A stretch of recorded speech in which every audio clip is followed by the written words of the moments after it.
Hello and welcome back to my channel. तो आज हम अपनी स्टोरी स्टार्ट करेंगे। तो हमारी जो सौतन थी वो सोच लेती है कि उसे बदला लेना है कैसे भी, इसीलिए वो हमारी हीरोइन को एक प्रोजेक्ट लेके भेज देती है क्लाइंट के पास कि इस पे साइन करवा के लाओ। और जब वो सौतन अपनी सेक्रेटरी से बात कर रही होती है कि उसने ऐसे क्लाइंट के पास भेजा है, वो बहुत ज़्यादा सनकी है, उसे छोड़ेगा नहीं, ये बातें सुन लेता है हमारे CEO का सेक्रेटरी और वो उसे कॉल करके बता देता है। इधर हमारी हीरोइन वहाँ पहुँच जाती है तो वो देखती है कि वो आदमी कुछ अजीब सा ही होता है, आंखों पे पट्टी बांध के जाने कौन सी गेम खेल रहा होता है। हीरोइन भी वहाँ पे माइक उठा के कहती है कि मैं यहाँ कॉन्ट्रैक्ट साइन करवाने आई हूँ, जिससे उस आदमी का पूरा ध्यान हीरोइन पे चला जाता है। इधर हमारा हीरो भी बहुत ज़्यादा अपनी कार में टेंस होता है कि वहाँ पे क्या हो रहा होगा, हीरोइन उसे पता चलता है और वो अपने ड्राइवर को तुरंत ही क्लब की और कार ले जाने का कह देता है। इधर हमारी हीरोइन बहुत देर से गाना गा रही थी और एकदम मतलब उसका गा रही थी, लेकिन अब वो थक गई थी तो वो मना कर देती कि अब उससे और गाना नहीं गाया जाएगा। तो वो आदमी उसे पनिशमेंट देने लगता है कि अब तुम्हें मार खानी होगी और वो मारने ही वाला हो जाता है। तब तक वहाँ हीरो पहुंच जाता है अपनी हीरोइन को बचाने के लिए। एकदम से मतलब बड़ी अच्छी एंट्री करता है, लेकिन वो आदमी को सुना ही रहा होता है, लेकिन आदमी कहता है तुम यहाँ आ गए, अब तुम बचोगे नहीं। वो अपने बॉडीगार्ड्स को बुला लेता है जो वहाँ पर खड़े होते हैं। हीरो भी वही अपना ब्लेजर उतार के को मारना स्टार्ट करता है, मतलब सबको चुन चुन के मारता है और जो बच जाता है उसे हीरोइन मारती है एक को। फिर हीरो हमारे उस क्लाइंट के मुंह पर मुक्का मारता है कस के और वहाँ से हीरोइन को हाथ पकड़ के बाहर आ जाता है और उससे कहता है तुम तैयार हो? तैयार किसके लिए? ये हमारी और आपकी दोनों की उम्मीदों पे पानी फेरने वाला है, क्योंकि ये किसी को पीटने नहीं वाला, भागने वाले नहीं ये दोनों।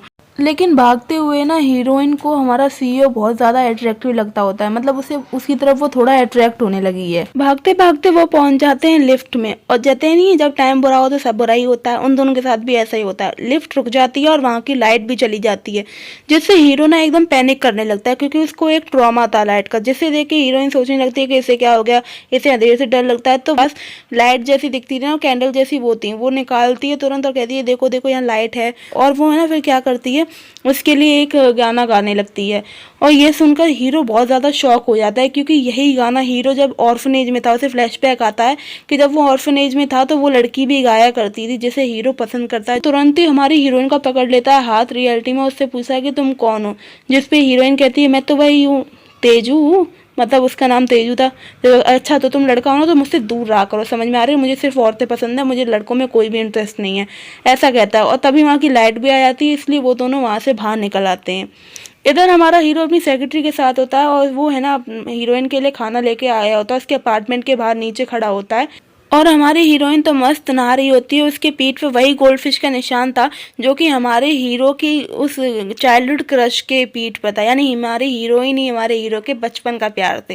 इधर जब वो फ़ोन आता है, उसका जो सेक्रेटरी होता है CEO का, वो करता है उसे, तो हीरोइन उठाती है, लेकिन वो मना कर देती है। वो कहती है अब ये खाने वाने की कोई ज़रूरत नहीं, वैसे भी मिस्टर शेन यानी हमारे हीरो ने कहा था ना कि अब हमें दूर रहना चाहिए, इसीलिए अब मैं सिर्फ कंपनी में आया करूँगी, जब तक हमें कोई ज़रूरी काम नहीं हुआ करेगा तब तक हम नहीं मिला करेंगे, ऐसा करके वो फ़ोन कर देती, जिस पे CEO को थोड़ा सा गुस्सा आता है। लेकिन वो है ना गुस्सा कहाँ पे निकलता है, वो थोड़ा ठोकर सा खा लेता है, वो कहता है ये रोड बनवाओ, ये रोड कैसी है, मतलब दूसरी चीज़ों पे वो गुस्सा उतार रहा था। अगले दिन वहाँ की रोड भी बन गई थी अच्छी सी, मतलब जिससे हमारे हीरोइन जब आती वो चिड़चिड़ के आ रही कि कैसे कर दिया, यहाँ पे भी रोड बनवा दी, मेरे पैर जूते गंदे हो गए, और वो अपना जूता साफ कर रही होती है। तब तक वहाँ टपक पड़ती है सौतन और वो उससे कहती है कि तुम हमेशा मेरे और मिस्टर शेन के बीच में क्यों आ जाती है, तुम्हें क्या लगता है वो तुमसे प्यार करते हैं, तुम यहाँ से निकलो। जिस पे हीरोइन भी ऐसे कहती है एकदम इनोसेंट बन के कि आप सही कह रही हैं, मैं पैसों के लिए आप दोनों के बीच में आ रही हूँ, अब मैं बिल्कुल नहीं आऊँगी, अब मैं रेजिग्नेशन आज ही दूंगी अपना। फिर वो कहती है अच्छा तो तुम्हें लगा है मैं ऐसा कहूँगी, बिल्कुल भी नहीं, तुम समझती क्या अपने आप को, मैं तो वही करूँगी भैया, मैं तो इस कंपनी में जॉब लेके आई हूँ, मैं तो अपनी जॉब करूँगी। जिसपे सौतन को बहुत गुस्सा आता है, वो उसका जूता लेके वहीं पे रखे कटर से फाड़ देती है और हीरोइन भी एकदम जूता छीन के उससे उसको मारने वाली होती है, लेकिन मारती नहीं। कहते तुम मुझे इतना बेवकूफ़ समझती हूँ, अगर मैंने तुम्हें जूता मारा तो फिर मुझे यहाँ से रिजाइन करना पड़ेगा और तुम्हें पैसे भी देने पड़ेंगे। लेकिन वो थोड़ी सी उससे मिट्टी छिटा के उसके मुंह पे मार देती है और उसे चिढ़ाती कि अरे तुम्हारा स्पा हो गया, ऐसे अपना स्पा की तरह ट्रीट कर। तक वहाँ हीरो आ जाता है। जब सौतन उससे कहती है कि इसे बाहर निकालो कंपनी से, इसने मुझसे अच्छा बिहेव नहीं किया, तो वो उससे कहता है अच्छा तो तुमने कल उसे जिस क्लाइंट के पास भेजा था, जो तुमने ये रणनीति बनाई थी, उसके लिए सबसे पहले तुम्हें इस कंपनी से बाहर जाना पड़ेगा। खैर थोड़े टाइम बाद हीरो उसे अपने मतलब CEO अपने उसे कैबिन में बुलाता है हमारी हीरोइन को, और वो वहाँ जाती है और CEO उसके जूते फटे हुए देख लेता है और वो उससे कहता है अच्छा तुम्हारा साइज़ क्या है। जब वो उसे साइज़ बताती है सॉरी, तो वो उसे जूते निकाल के देता है कि मेरे दोस्त ने मुझे ये गिफ्ट किए थे, ये मेरे तो बनते नहीं है, तो तुम ही रखो, अभी तुम पहनो। तो वो कहती है अच्छा यार ये जूते कितने मस्त हैं, कितने सस्ते से हैं।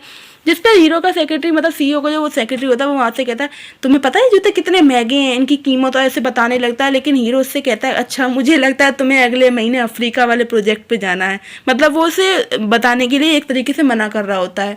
खैर वो उसे सेक्रेटरी को बाहर भेज देता है और हमारी हीरोइन वो जूते पहनने लगती है। लेकिन हमारी हीरोइन वो जूते नहीं बांध पा रही होती, इसके शूलेस नहीं बांध पा रही होती है और कह रही है कैसे जूते यार, मैं तो बांध भी नहीं पा रही हूँ।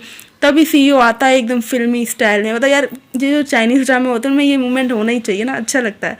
और वो आता है नीचे से एकदम बैठता है, उसके अलावा तुम पे जूते की लेस भी नहीं बांधता और उसकी लेस बांधता है, जिसे देखकर हमारी हीरोइन थोड़ी सी एकदम मतलब उसको थोड़ा अच्छा स्पेशल सा फील होता है। अगले दिन क्या होता है ना, हमारे हीरो को कहीं से पता चला होता है कि उसकी वो चाइल्डहुड क्रश है ना एक बार में काम करती है, और वो ये बात अपने सेक्रेटरी और हमारी हीरोइन को बता के वहाँ चला जाता है। वो एक लड़की के पीछे वही निशान होता है, उसके पीछे पीछे जाता है, उससे एकदम पकड़ के कहता है कि देखो मैं तुम्हारा वही हूँ, मैं वही हूँ, तुम कहाँ थी इतने साल तक, मैं तुम्हें यहाँ से बचा के ले जाऊँगा, क्योंकि वो एक आदमी के साथ होती है। लेकिन वो कहती है कि भाई तुम गलत समझो, ये मेरा बॉयफ्रेंड है और तुम ऐसे कैसे बात कर रहे हो, ऐसे करके ऐसे वो समझ जाता है कि उसने किसी गलत इंसान, लेकिन तब तक देर हो चुकी थी, क्योंकि जिस लड़के को उसने उस लड़की से अलग किया था, धक्का मारा था, उसका बॉयफ्रेंड, उसके वहाँ बॉडीगार्ड आ जाते हैं, वो उसके पीछे पड़ जाते हैं, जिससे बचने के लिए वो भाग रहा होता है। लेकिन तभी उसे कोई रूम में खींच लेता है और यहाँ पर हमें हमारी हीरोइन का असली चेहरा दिखाया जाता है। लेकिन अब क्या हीरो से पहचान लेगा, क्या हीरोइन अपनी आइडेंटिटी छुपा पाएगी, या ये ऐसे ही कंटिन्यू होता रहेगा, वो हमें पता चलेगा कल। तब तक के लिए बाय, टेक केयर। और हाँ यार जाते जाते सब्सक्राइब कर लिया करो, कितनी सब्सक्राइबर कम है मेरा, जल्दी जल्दी बढ़ाओ। बाय।